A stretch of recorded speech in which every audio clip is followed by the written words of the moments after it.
We're Hassani and Danielle Pettiford, and we're a real couple with real problems who almost called it quits. I was very frustrated. I became very disconnected, very jaded and cold. We have 4 children, going on 20 years of marriage, and we practice what we preach. Our mission, to change the way couples relate to one another and teach them the skills needed to improve the quality of their relationships. This is the Couples Academy Show. Good morning, everyone. Welcome to the Couples Academy Show. My name is Hassani. I'm Danielle. And you're watching the Couples Academy Show this morning. We're glad to have you with us. Listen, we've been in this 4-part series on why I cheated, and I think it's going to be a continuation of a great topic. We've had the first few days have been really good. We've been unpacking some things. You've been involved, and so we want to continue the conversation with part 3 today of why I cheated. So listen, we're going to jump right in, but before we do, let's say hello to the people. Let's say hello to the people. Guys, make sure that you are liking, sharing, and subscribing. Where's my notification screen?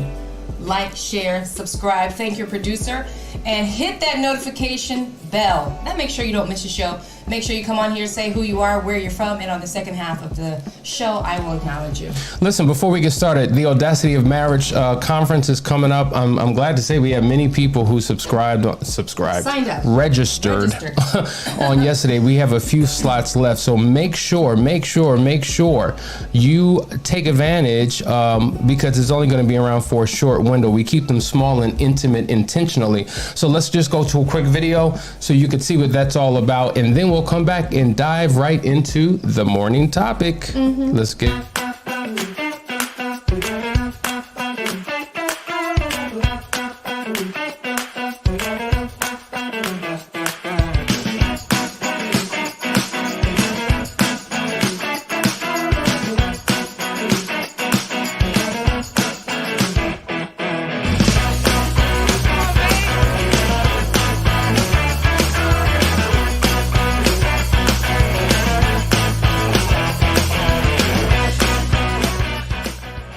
once again, $297 for a couple. That is an incredible rate. It's going to be a weekend of fun, of excitement, of connection. We had a good time, and we plan on having a good time again. Absolutely. So just go to the link in the description. You can register today. Just a few slots left, and we're glad to have new members of the community who are going to be joining us for that weekend. I think it's going to be very exciting. Really, really exciting. All right, guys, we're jumping back into the topic, cheating, why I cheated.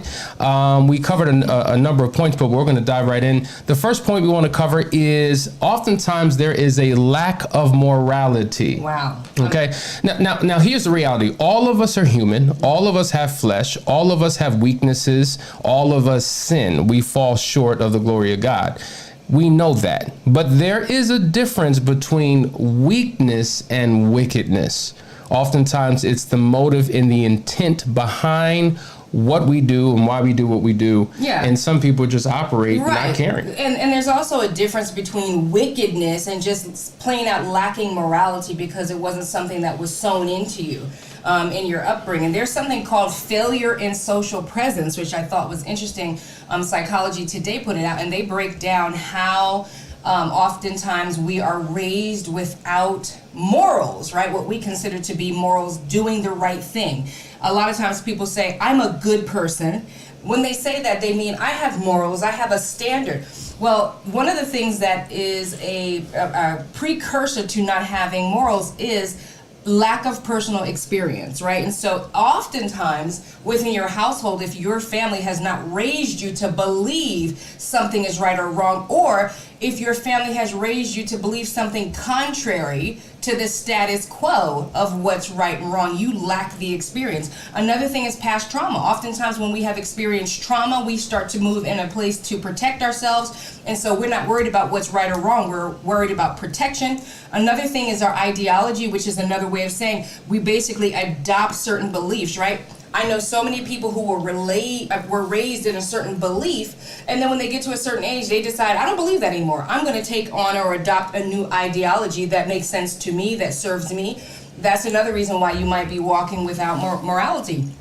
And then also expectations and roles. And that's a powerful one because if in your upbringing certain people were sort of like categorized, right? Like, this is your role. Maybe it's your role as a man, your role as a woman, your role as a provider.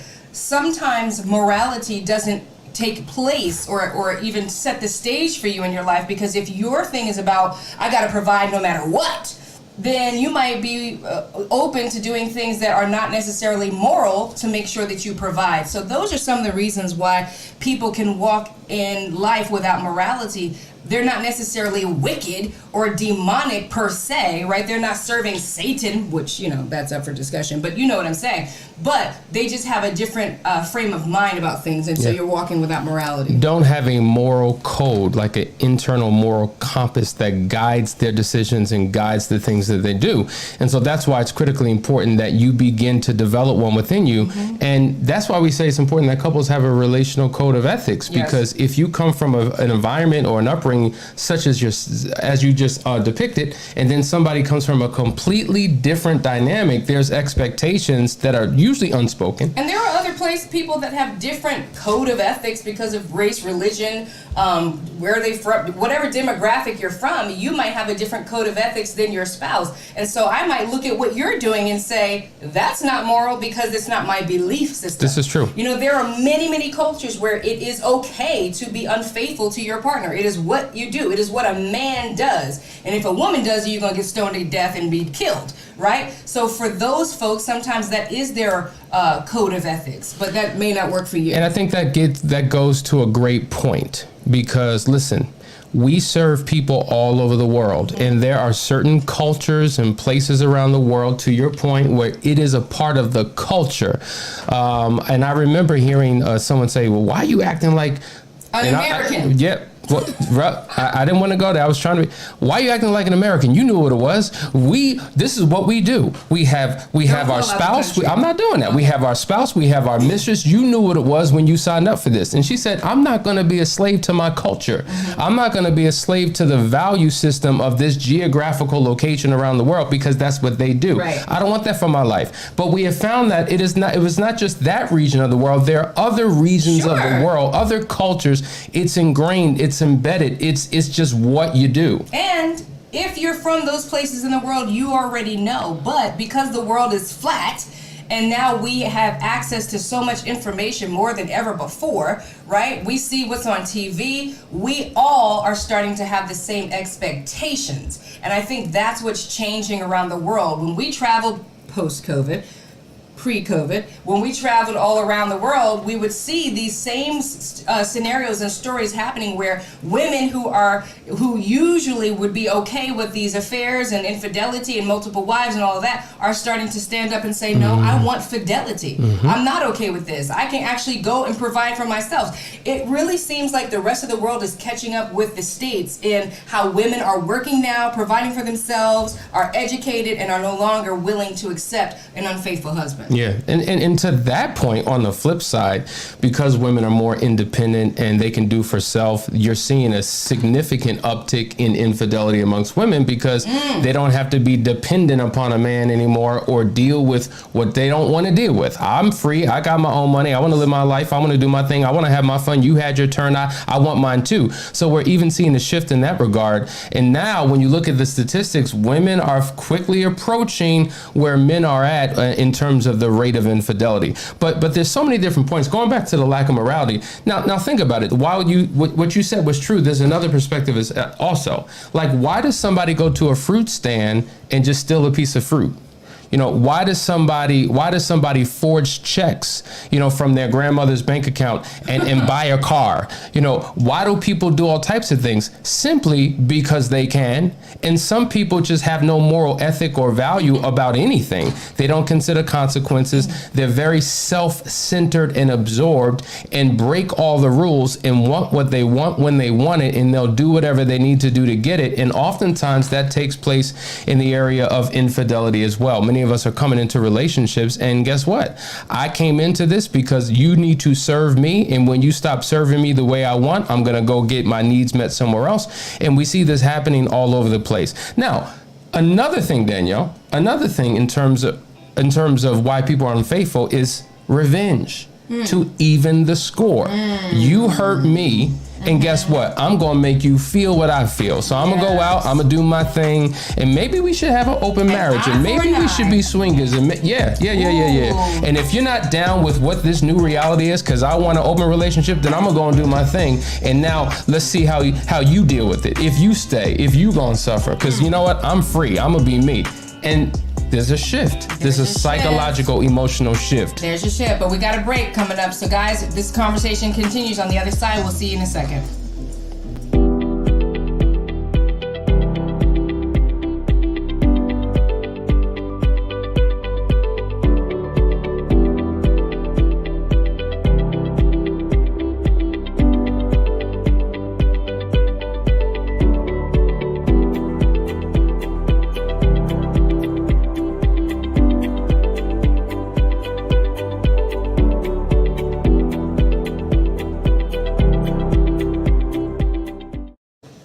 Couples Academy is expanding its team to meet the growing demand of people in need of help around the world. So if you're a trained, licensed, or certified expert in marriage enrichment, infidelity recovery, sex therapy, life coaching, cognitive behavioral therapy, divorce mediation, financial coaching, or family therapy, contact us today.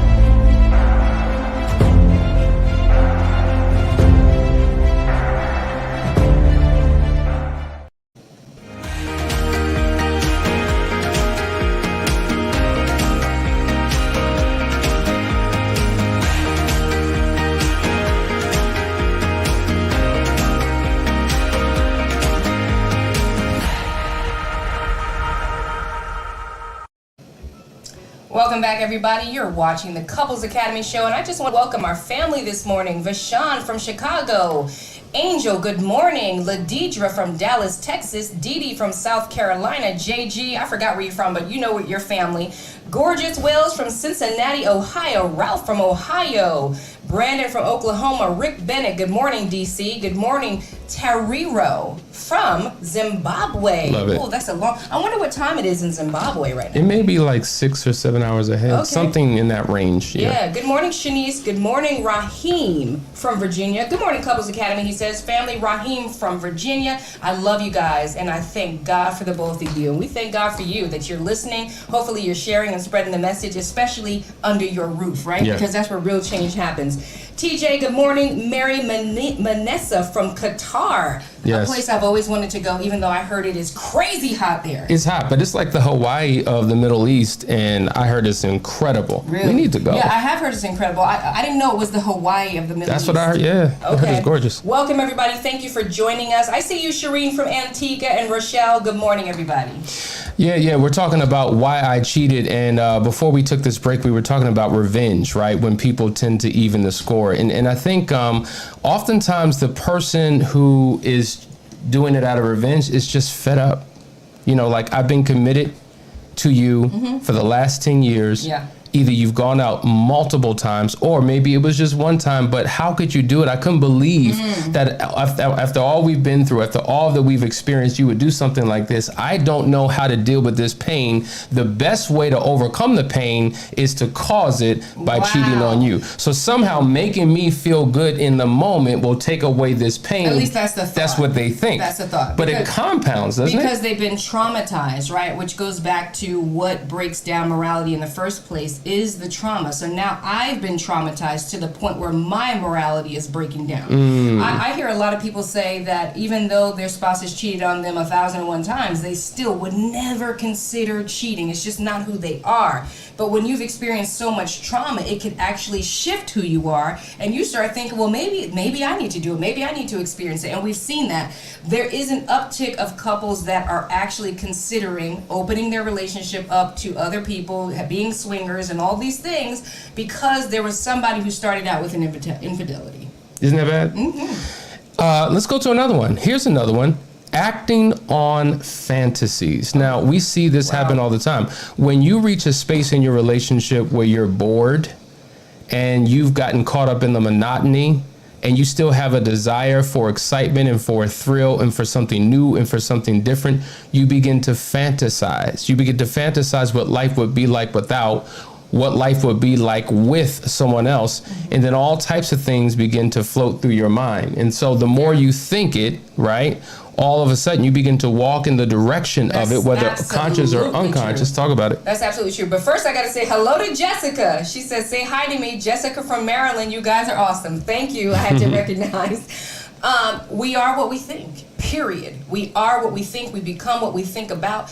And when we begin to fantasize, whether it's coming from a place of revenge, brokenness, or whatever it is that you begin to focus on, you begin to attract into your life. And, you know, back in the good old days, the mothers of the church used to say, you know, when the devil will give you exactly what you desire. You start asking for stuff that's not aligned with God's will. He'll start bringing in people to your life and you think it's gold and it's really fool's gold.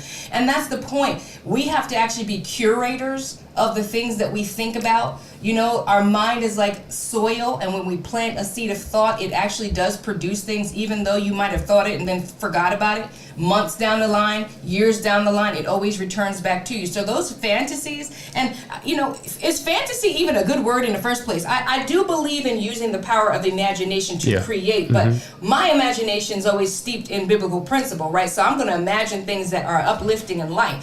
I feel like fantasies can tend to be things that like are the unspoken thing, right? The thing we shouldn't have and we shouldn't do. The forbidden fruit. The forbidden fruit, right? That's where we got to really be careful. And so here, the reality is, when you begin to fantasize, it keeps you trapped in a world of what if. And what happens is when you're in a world of what if, you begin to hate the world of what is. You begin to hate your current situation so much and begin to become so enamored by the possibility of a different reality, which causes you to drift out of your relationship into the arms of another person, and then that's when you engage in an illicit affair. And a lot of times it's due to boredom. When you are bored and you have no purpose and you don't know what to do with yourself, you find things to get into. As they say, an idle mind is an evil mind. And if there's nothing going on with me, I just need something different, something fresh, something new. And that can cause you to venture on out. And it kind of reminds me of the biblical story of King David. Here it is, King David, he had a purpose. He had a mission, he had a plan, he had responsibility, he had leadership, but he allowed himself to slip into a space where he wasn't responsible at a particular time. Now, what's powerful about this? This is scripture. I just wanted to read this. In 2 Samuel 11, 1-4, it says, "It happened in the spring of the year, at the time when kings go out to battle, and David sent Joab and his servants with him and all Israel, and they destroyed the people of Ammon and besieged Rabbah. But David remained at Jerusalem. Then it happened one evening that David arose from his bed and walked onto the roof of the king's house. And from the roof he saw a woman bathing, and the woman was very beautiful to behold. So David sent and inquired about the woman. And someone said, 'Is this not Bathsheba, the daughter of Eliam, the wife of Uriah the Hittite?' Then David sent messengers and took her and came to him, and he laid with her, for she was cleansed from her impurity, and she returned to her house." Now here we see David is in the wrong place at the wrong time, doing the wrong things. But there's a breakdown. Number one, David was restless. Number two, David went looking. Number three, he saw Bathsheba. Right. He was curious about what he saw. He felt desire. He acted on that desire. And then he ignored his moral conviction because this was a woman who was married. She belonged to somebody else. He ignored all of the conventional wisdom and began to pursue what his heart desired. And he took what was not his. Is this not the steps that we take? And so when people say, well, you know what, I don't know how I got in this affair, it just happened. Nothing just happens. There is a sequence of events. There are micro decisions that you make along the way. And oftentimes it comes with a rationalization, a justification, and you're beginning to compartmentalize things so that you can feel good about the decision to do the wrong thing. What a powerful scripture to break down. I mean, just saying, you said he was restless, and many of us feel that restless, that dry place where we start looking, right? And for many of us, we've been looking for years, from one thing to the next thing to the next thing, trying to become satiated, right? And if you're not careful looking for the wrong thing, you're gonna find the wrong thing, and that's the slippery slope. And once you slide down, it's hard to get back up. That is so true. Listen, guys, you're watching the Couple Academy Show. We have one more segment to go. If you have questions about this topic, if you want to weigh in, feel free to do so. But we'll be right back in just a second. Stay tuned.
Welcome back. You guys are watching the Couples Academy Show, and real quick, I just want to acknowledge all the likes and the shares. Facebook is so nice to notify me when it happens, and I appreciate it, guys. We appreciate it because we know that this message is going far. And yes, these are the topics that are worth hearing because people are suffering out here. They don't even know that they lack morality. They're just acting on their hearts and their desires like David did, and they're falling down the slippery slope and they don't know how to get back up. My question is, are you sharing it with the person who's under the same roof as you? Oh. That's the question.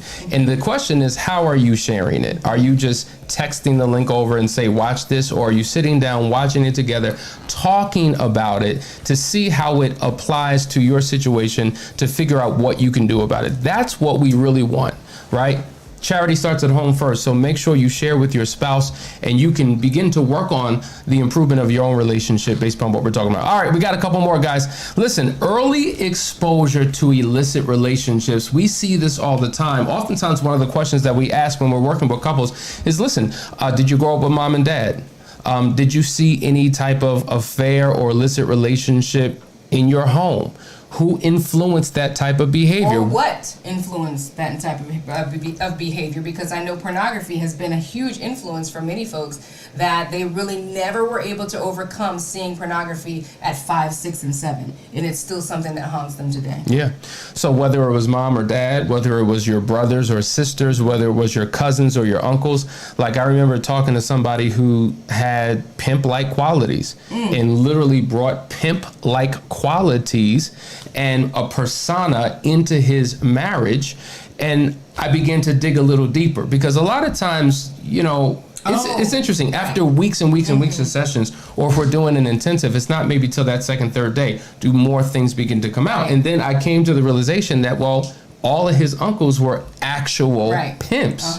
And so he learned through observation and participation how to treat women, how to show up, how to dress, how to smell, how to talk, how to walk. And how to treat your wife. And how to treat your wife. And other women. And other women. And so when you are drenched, soaked, and saturated in that type of environment, as they say, you become a product of your environment. Now, you're not a slave to your environment. You can make a conscious decision. But if that's what you've seen, to your point about morality, it's not about right or wrong. It's about what I'm used to. It's about what it is. This is the only thing I know, and this is what I've seen. So we carry that in. And I was talking to a parent this week about this, the fact how hard it is for parents these days, because I mean, having a cell phone in your hand and the kids having exposure to laptops, they are exposed to illicit relationships so early now. And so this is something that we are actually going to have to combat in the future, because now it's not like if you were exposed, that's one of the issues. It's you've been exposed, and now we got to help you detox from what you've already seen and understood. Yeah, absolutely. So it's important, guys. Make sure that you talk to your spouse about these things in regards to your children and how they begin to, interact with, the internet and social media, because it could be a dangerous thing. Last point, guys. One of the reasons why people cheat oftentimes is low self-esteem and unresolved issues. Like, for instance, there are certain people who have a low self-worth and a low self-value. Now, if I don't love myself, it's hard to believe that you love me. But I'm seeking love. I'm seeking what I don't feel within myself. I don't feel it in my marriage. And so I'm constantly searching out for somebody to give me a feeling that really I never truly experienced. And so I believe it's not here, so I venture out and get it somewhere else. Some of us have all types of idiosyncrasies and challenges within ourselves. Like, for instance, if as a man, I'm struggling to feel like I can be a man in my own home, then guess what? I'm going to connect with someone that makes me feel manly because you don't. And so that could lead to an illicit affair. Now, maybe my wife isn't doing anything she's not doing anything to emasculate me, to take me out of my position, to rob me of my position, to rob me of my voice. Maybe it's things within myself that I haven't reconciled. And so therefore, and because it works both ways, it does work that way. And then you do have demeaning women. It works both ways. But the point is, it's my unresolved issue. And I know that we're speaking in the context of men, but understand, women are cheating as well. And they have their own reasons for doing what it is that they do. So whether we're talking about low self-esteem or unresolved issues in the relationship, that's another thing. It's so crazy. I hear so many people say, well, you know what? The reason why I cheated, because I just didn't consider us married. And I'm like, wait a minute. Whoa. Did you get a divorce? No. Are you separated? No. Do you live together? Yes. Do you raise kids together? Yes. Do you pay bills together? But you didn't consider yourself married. We weren't in a good place, and so I just considered that we weren't married. You made the decision all by yourself. And the spouse is, and the man is looking at it like, what do you mean you didn't consider us married? And so this is what I'm saying. We take on these warped ways of thinking and mentalities that completely compromise the relationship, and we venture off into behaviors because we want to feel something in the moment that typically is not long lasting, because most of these affairs only last a couple months up to a year anyway. And then you got to deal with the reality of your own relationship, and picking up the pieces after you've just destroyed it becomes more challenging. Not only was it difficult to deal with issues prior to, now it becomes even more challenging. These are the things that we're talking about in terms of why people do the things that they do. And we're not justifying it, we're not rationalizing it, but we're saying these are the issues. Some people struggle to know. Well, if you don't know, we ask that you review the tape. Go to part 1, go to part 2, go to part 3, and figure out how you're showing up. Because if you don't dig deep within yourself to find out the real reason, then the probability of it happening again is there. We don't want that to happen. So continue to tune in, ask us questions. Listen, tomorrow is part 4. We're going to merge part 4 with Q&A Fridays. We hope that you enjoyed today's session. Love you guys. We will see you on tomorrow.